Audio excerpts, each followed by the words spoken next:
I never thought this would happen to me, but here I am, pouring my heart out in this post. My name is Mike, I'm 52 years old, and I want to share my story about how I rebuilt my life after my divorce, only to have it all come crashing down when I saw her again. So grab a drink, sit back, and let me tell you about this roller coaster. When I got divorced 3 years ago, I thought it was the end of the world. I had been married to Lisa for 20 years. We had built a life together, kids, a house, and a comfortable routine. But in the end, it felt more like a prison than a partnership. Looking back, I should have known there were cracks in our foundation. Between her late nights at work and my endless hours at the office, we barely saw each other anymore. I remember one evening, sitting on the couch, scrolling through Facebook while she was in the kitchen, making dinner. I stumbled across a post from one of my friends, and it hit me like a ton of bricks. It was a picture of a family gathering where Lisa was laughing and smiling a little too much with some guy I didn't recognize. I brushed it off at the time. Just a friend, I told myself. But deep down, I felt a twinge of unease. Our life together had become a series of routines. I'd wake up early, brew coffee, and sneak in a quick workout before the kids woke up. Lisa, on the other hand, was always rushing, getting ready for her job at the marketing firm, where she had spent the last decade climbing the corporate ladder. I admired her ambition, but I often felt neglected. Our weekends were filled with grocery shopping, soccer games, and chores. Romance had faded into the background. One night, after the kids were in bed, I asked her, "Do you think we've lost that spark?" She looked at me, her expression unreadable. "Life gets busy, Mike. We just need to make more time for each other." I took her words to heart, but it was like throwing a life preserver into a sinking ship. We were both drowning in our responsibilities, and I didn't know how to save us. Things went from bad to worse. I started noticing little things. Her phone was always face down. She was suddenly more guarded about her whereabouts, and there were unexplained late nights at work. I remember one night I mustered the courage to confront her. "Lisa, is there something you're not telling me?" I asked, trying to keep my voice steady. "What are you talking about, Mike? I'm just busy with work," she snapped. That was the first time I saw her truly angry. It was a moment that made me question everything. I spent nights tossing and turning, imagining scenarios that drove me to the brink of paranoia. I turned into a detective, checking her social media, looking for any signs of infidelity. I found nothing concrete, but my gut told me something was off. One day, I decided to play the husband role and surprise her at work with lunch. I packed her favorite sandwich and a couple of cookies, feeling a mix of excitement and anxiety. When I arrived at the office, I noticed her car parked outside. But as I walked in, I felt a sudden wave of uncertainty. I couldn't find her at her desk. After asking a few coworkers, I discovered she had left for an emergency meeting. My heart sank. I waited for over an hour, sitting in the break room, going through the same thoughts over and over. Was she really at a meeting, or was she with that guy? About a month later, things came to a head. I decided to follow her one evening after she said she was going to a team-building dinner. I parked a few blocks away from the restaurant and waited. My heart raced as I saw her walk in with that same guy from Facebook. They were laughing, sharing a bottle of wine, and leaning in closer than friends should. I should have known. The signs were there all along. I felt a wave of nausea wash over me. I snapped a few pictures with my phone, my hands shaking. I didn't want to believe it, but there was no denying the truth. I drove home in a daze, replaying the evening in my mind. How did I let it get this far? I felt like I was in a terrible dream. The next morning, I confronted her again, armed with the evidence I had collected. I laid it all out on the table, my heart pounding as I watched her face pale. "Who is he, Lisa?" "Just a friend?" I asked, my voice barely above a whisper. She broke down. "Mike, I'm so sorry. It just happened. I didn't mean for it to go this far." My world shattered in that moment. I had trusted her implicitly, and here she was, admitting to an affair. The betrayal cut deeper than I could have ever imagined. I felt like a fool, the one who had been left in the dark while she played house with someone else. The aftermath was hell. We went through the motions of separation, but it felt like a war zone in our house. My work life suffered tremendously. I was distracted, irritable, and my productivity plummeted. My colleagues noticed something was off, and I became the subject of lunchroom whispers. I lost some friends who didn't know how to deal with the situation, and the ones who stuck around didn't know what to say. I took up running to cope. It became my escape, a way to channel my anger and sadness. I remember one evening jogging through the neighborhood, my mind racing with thoughts of betrayal and heartbreak. I felt like I was running away from my old life, trying to create a new one. In the weeks following the confrontation, the kids sensed the tension. I tried to maintain a facade of normalcy, but it was difficult. We'd sit at the dinner table, and I'd force a smile while my daughter Emily asked if we could go to the beach like we used to. I'd look at her innocent face and feel a crushing weight of guilt. I was letting them down. Eventually, I decided to seek therapy. I found a counselor who specialized in divorce recovery. In our first session, I sat across from her, feeling vulnerable and exposed. "Tell me your story," she said gently. I recounted everything: my marriage, the signs, the betrayal. By the end of the session, I felt a little lighter. It was a small step, but it felt like progress. As I navigated my new life, I started to rediscover myself. I picked up hobbies I had abandoned: guitar lessons, cooking classes, and even joined a local book club. I found solace in the written word. Books became my refuge, allowing me to escape my reality. I read everything from classic literature to self-help books that promised to heal my broken heart. I also began to focus more on my physical health. I enrolled in a local gym and started a weightlifting routine. The initial challenge was daunting. I had never considered myself athletic. However, with each passing week, I felt stronger, both physically and mentally. I made friends at the gym, and we began to motivate each other. It was refreshing to be around people who were not aware of my past. Running soon became a ritual. I would lace up my shoes and hit the pavement every evening, letting the rhythm of my feet hitting the ground drown out the noise in my head. I began to explore new routes, discovering parks I'd never visited. The fresh air and change of scenery became therapeutic, allowing me to process my emotions in a healthier way. My relationship with my kids gradually improved.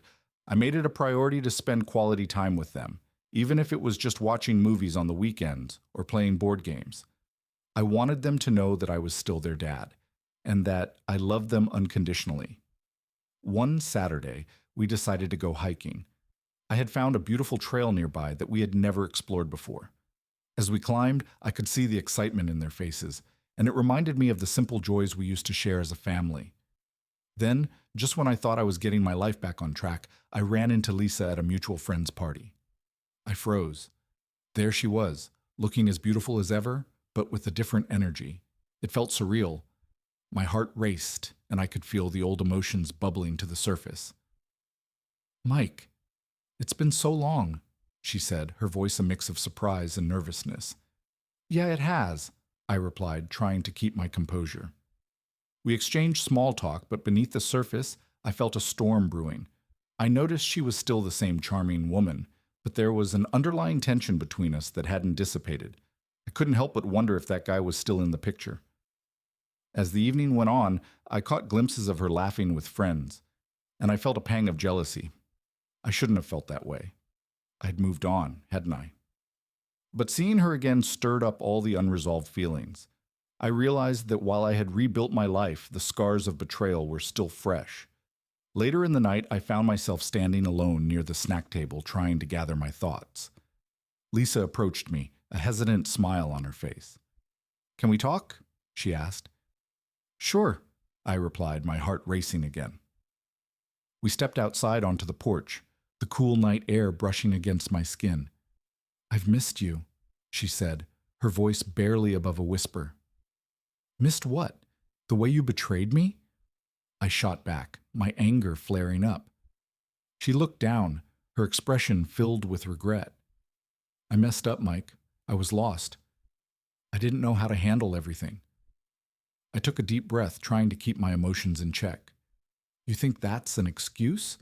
You had a family, Lisa. We had a life together." "I know. I'm sorry. I didn't realize what I had until it was gone. I thought I could find happiness elsewhere," she admitted. Her words hit me like a freight train. I felt a mixture of anger and pity. "And did you?" "Are you happy now?" I asked. She hesitated. "Number, not really. I thought it would be different, but it's not." In that moment, I saw her vulnerabilities and realized that while she had hurt me deeply, she was also just a person trying to navigate her own mistakes. I began to see the complexity of our situation. We were both flawed individuals stumbling through life, trying to make sense of our choices. In the weeks that followed our encounter, I found myself reflecting on everything. I spoke with friends who had been through similar situations, and I realized I wasn't alone. Many guys in their 50s face these challenges. I learned that life is unpredictable, and rebuilding can be a long, painful process. Trust, once broken, takes time to mend. I started focusing more on my friendships, reconnecting with old pals, and finding support in unexpected places. I began to attend a local men's support group that focused on divorce recovery. Sharing my story with others who had faced similar struggles became a cathartic experience. We would meet weekly at a local cafe, discussing our feelings, fears, and triumphs. It was refreshing to meet others who understood the complexities of navigating life after divorce. The group became a safe haven for me. I listened to their stories and offered support when I could. It was empowering to know that I wasn't alone in this journey. In time, we formed a bond that felt like a brotherhood. We shared laughs, tears, and the occasional coffee. It reminded me of the importance of community and connection, especially during difficult times. I also learned to be more aware of the signs. Communication is crucial, and I promised myself to never let complacency take root in my next relationship. I started dating casually, dipping my toes back into the dating pool. It was both exciting and terrifying. I met a few wonderful women, but I was honest about my past. I wasn't looking for a serious relationship right away. I wanted to take my time and build trust slowly. One woman I met, Sarah, was particularly special. She was warm, understanding, and had a kind heart. We hit it off over coffee, sharing stories about our lives and our shared love for literature. I was cautious but intrigued. As we spent more time together, I felt a connection growing. It was refreshing to laugh and enjoy someone's company without the weight of my past constantly looming over me. As I navigated my new life, I also began to repair my relationships with my kids. I took Emily and my son Jake to the beach one weekend, just like old times. We built sandcastles and splashed in the waves, laughter filling the air. It felt good to be present with them, to show them that I was still their dad, even if things were different now. One day, while we were eating ice cream, Emily looked at me with wide eyes. "Dad, are you going to get married again?" The question caught me off guard. "I don't know, sweetheart. Maybe someday." "Will you still love us if you do?" she asked innocently. "Of course I will. You guys are my everything," I replied, my heart swelling with love. This was my new reality, learning to be a father, a friend, and a man who could find happiness again. I realized that I was stronger than I had ever given myself credit for. As time passed, I found a rhythm in my life. I continued to explore my interests, traveling to places I had always wanted to visit. I took a trip to New York City, where I immersed myself in the culture, from Broadway shows to art galleries. Traveling alone was liberating. I discovered a newfound appreciation for my independence. Through these experiences, I learned to embrace solitude. I took long walks in the park, where I would reflect on my journey. The fresh air and the sounds of nature became a backdrop for my thoughts. I began to appreciate the small things, the warmth of the sun on my face, the sound of laughter from children playing, and the beauty of the world around me. I also started volunteering at a local community center, helping at-risk youth. It was a humbling experience that reminded me of the importance of giving back. I shared my story with them, hoping to inspire them to navigate their challenges with resilience. I discovered a passion for mentorship, and it felt rewarding to be a positive influence in their lives. As I continued to grow, I found myself reflecting on my relationship with Lisa. I had come to terms with the pain, and while the scars would always remain, I no longer let them define me. I started to appreciate the lessons learned from our marriage. I learned about the importance of communication, trust, and vulnerability. I hoped that one day I could forgive her, not just for her sake, but for my own peace of mind. One evening, I decided to reach out to Lisa. I wanted to see how she was doing. I found her number and hesitated for a moment before dialing. When she answered, her voice was soft and cautious. Mike, is everything okay? She asked, concern lacing her tone. I just wanted to check in. How have you been? I replied, keeping my tone neutral. I've been okay. It's been tough, but I'm working on myself, she admitted. We talked for a while, exchanging updates about our lives. It felt surreal to be having this conversation, yet I felt a sense of closure. I realized that I no longer held resentment towards her. I had moved on, and it was time for both of us to heal. As the years went by, I continued to focus on my growth. I took up new hobbies like photography, capturing moments that brought me joy. I found beauty in the world around me, from sunsets to candid shots of my kids laughing. It became a way to express my emotions and celebrate life's little victories. I also invested more time in my friendships. I reconnected with old friends and made new ones along the way. We would go on weekend trips, explore new restaurants, and share our dreams and aspirations. I learned the value of surrounding myself with people who uplifted me and inspired me to be the best version of myself. The journey of rebuilding my life was not always easy. There were moments of doubt, loneliness, and sadness. Yet, through it all, I discovered a resilience within myself that I never knew existed. I learned to appreciate the journey, the ups and downs, and the lessons that came with each experience. In the end, I realized that life is a series of chapters. Some are filled with joy, while others are marked by pain and heartache. Each chapter shapes who we are and prepares us for what lies ahead. I'm now ready to embrace whatever comes next, knowing that I have the strength to overcome any challenge. So if you're reading this and find yourself in a similar situation, remember to trust your instincts. Life has its ups and downs, but it's how we handle the aftermath that defines us. Embrace the journey, learn from the pain, and never lose hope. There's light at the end of the tunnel, and you are stronger than you think. Thanks for listening, guys. I hope my story helps someone else out there recognize the signs before it's too late.